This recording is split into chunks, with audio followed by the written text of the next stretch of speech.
Please consider supporting our channel by liking this video and subscribing for more content. Best Werewolf Movies of All Time Part 5.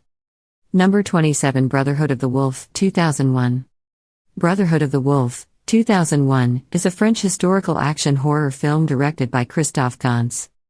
Set in 18th century France, the story is loosely inspired by the real-life beast of Gévaudan, a legendary creature that terrorized the region.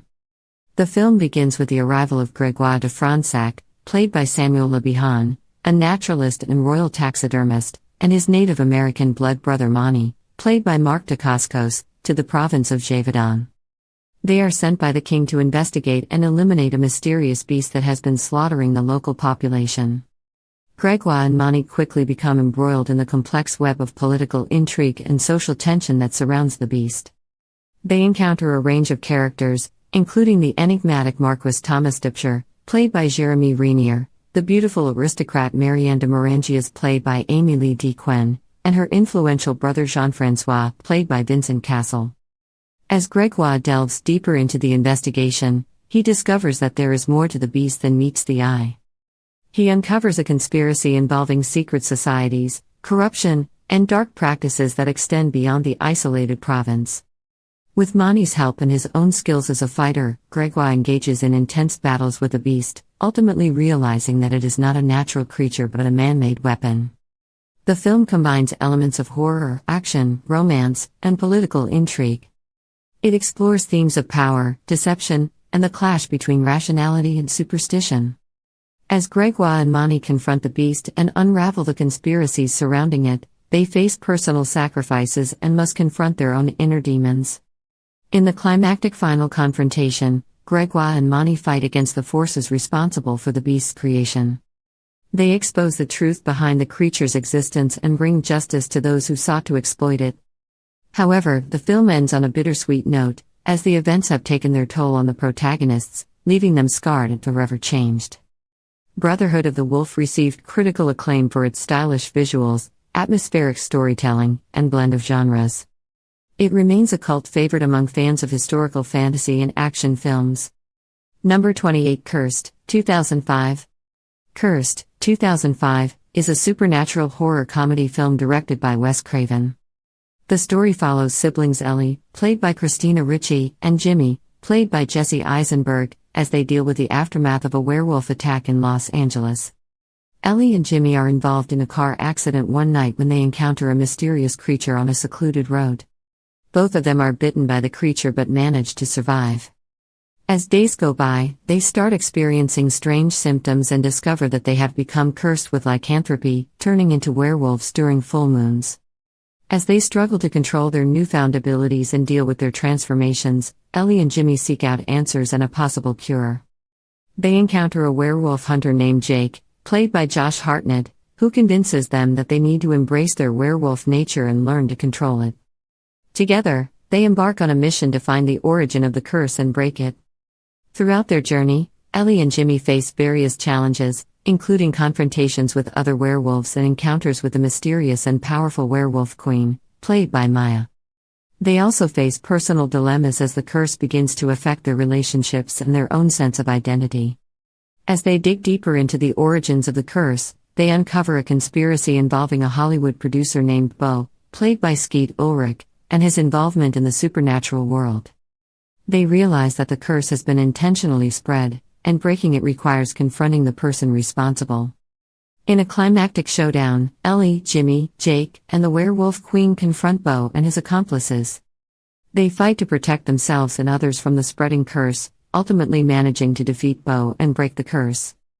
The film ends on a hopeful note as Ellie and Jimmy regain control over their lives and look towards a future free from the burden of lycanthropy. Curse combines horror and comedy elements, offering a modern twist on the werewolf legend. While the film received mixed reviews upon its release, it has gained a cult following among fans of supernatural films and Wes Craven's work. Number 29 Full Eclipse, 1993. Full Eclipse, 1993, is an action horror film directed by Anthony Hickox. The story follows a group of police officers who become part of an experimental program that turns them into superhuman werewolves, known as the Pack, in order to combat crime and achieve justice in a city plagued by violence. The film centers around Max Dyer, played by Mario Van Peebles, a dedicated police officer who becomes disillusioned with the limitations of the justice system after witnessing the brutal murder of his partner. He is approached by a covert police unit led by Adam Guru, played by Bruce Payne, who offers him an opportunity to join the pack. Max agrees to join the experimental program and undergoes a series of procedures that enhance his physical abilities and transform him into a werewolf. Alongside fellow pack members, including Casey Spencer, played by Patsy Kensit, and Doug Crane, played by Anthony John Dennison, Max begins patrolling the streets at night, using their newfound powers to take down criminals and bring a sense of fear to the criminal underworld. However, as time goes on, Max and his team discover that the transformation into werewolves comes with a price. Their enhanced abilities come at the cost of their humanity, as they struggle to control their primal instincts and maintain their moral compass. The line between justice and vengeance becomes blurred, as the pack teeters on the edge of becoming the very thing they set out to fight against.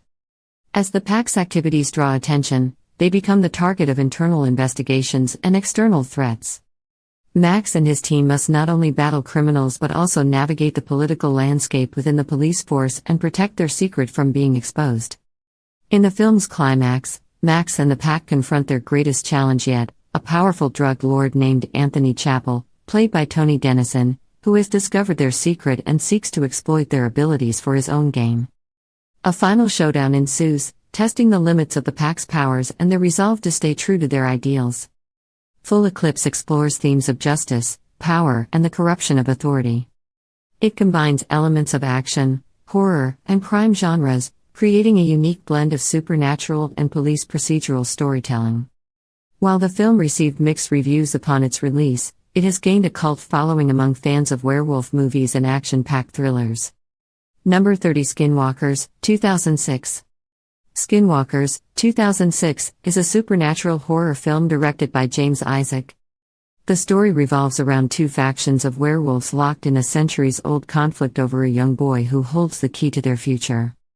The film begins with a boy named Timothy, played by Matthew Knight, turning 13 years old. Unbeknownst to him, Timothy is a half-breed, born to a human mother named Rachel, played by Rona Mitra, and a werewolf father. He possesses the ability to end the curse of lycanthropy and bring peace between the two warring werewolf clans, those who embrace their wolf nature and those who seek a cure to end their curse. The werewolves who want to maintain their wolf form, led by Varak, played by Jason Behr, are determined to find Timothy and use his blood during a lunar eclipse to solidify their dominance. On the other side, a group of good werewolves, led by Jonas, played by Elias Koteas, aim to protect Timothy and prevent the dark prophecy from unfolding. As Varak and his pack relentlessly pursue Timothy, Rachel, along with Jonas and his followers, go on the run to keep the boy safe. They must navigate a dangerous world filled with bloodshed, betrayal, and supernatural abilities. Along the way, they encounter various obstacles, including the relentless pursuit of Varak's pack and a group of human fanatics who believe that killing Timothy will save their own souls. As the lunar eclipse approaches, tensions rise, and the conflict between the two werewolf factions escalates. The fate of Timothy and the future of the werewolf clans hang in the balance as the opposing forces converge for a final confrontation. In the film's climactic battle, the factions clash, and the truth about Timothy's unique abilities is revealed.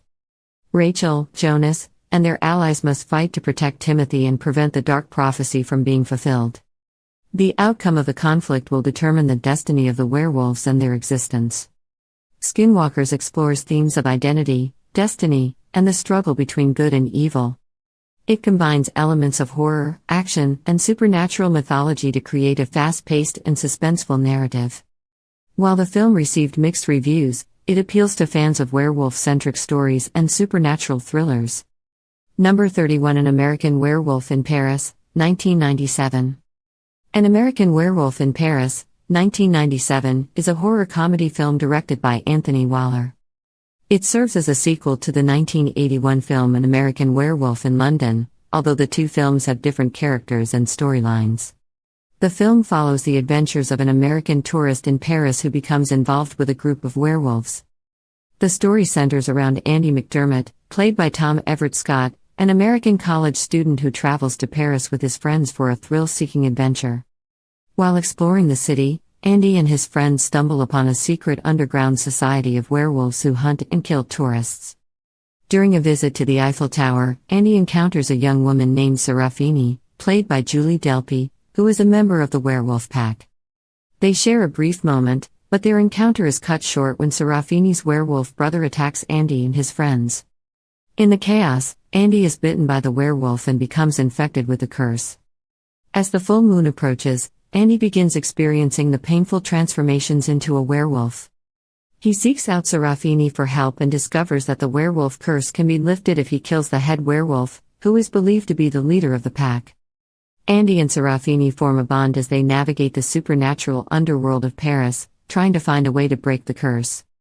They encounter various challenges, including confrontations with other werewolves and a relentless group of vampire hunters who are also tracking the werewolf pack. While Andy struggles to control his savage side, he forms a romantic relationship with Serafini. Together, they uncover the true identity of the head werewolf and set out to defeat him, hoping to free themselves from the curse and put an end to the reign of terror in Paris. In the film's climactic finale, Andy and Serafini confront the head werewolf and engage in a battle for survival. The outcome of the fight will determine their fate and the fate of the werewolf pack. An American Werewolf in Paris combines horror and comedy elements, offering a mix of scares and humor. While the film received mixed reviews upon its release, it has gained a cult following among fans of werewolf films and those who appreciate its blend of supernatural thrills and comedic moments. Number 32 Werewolf Woman, 1976. Werewolf Woman, 1976, is an Italian horror film directed by Rino di Silvestro. The film follows the story of a young woman who believes she is cursed with lycanthropy and explores her descent into madness and violence. The film centers around Danielle Ansari, played by Annick Borel, a troubled woman who suffers from disturbing nightmares and a deep-rooted fear of wolves. She becomes convinced that she is a werewolf due to a family curse and believes she transforms into a vicious creature during the full moon. As Daniela's mental state deteriorates, she becomes increasingly violent and unstable. She exhibits erratic behavior, including acts of aggression and sexual desires that manifest in dangerous ways. Her condition causes turmoil within her family and those around her.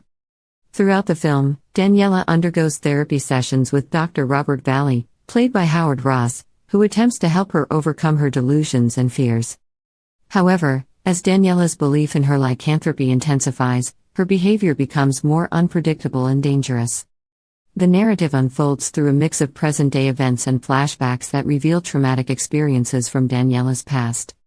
These flashbacks provide insights into the possible origins of her mental instability and the reasons behind her belief in her werewolf nature. As Daniela's transformation and violent episodes escalate, she becomes a threat to herself and those close to her. The film delves into themes of mental illness, identity, and the blurred line between reality and delusion. In the climactic sequences of the film, Daniela's descent into madness reaches its peak, leading to a shocking and tragic climax. The truth about her condition is ultimately revealed, leaving a haunting and unsettling conclusion. Note: Werewolf Woman contains explicit content and graphic scenes, as it explores themes of sexuality and violence. It is considered a part of the exploitation subgenre of horror films, known for pushing boundaries and containing provocative elements.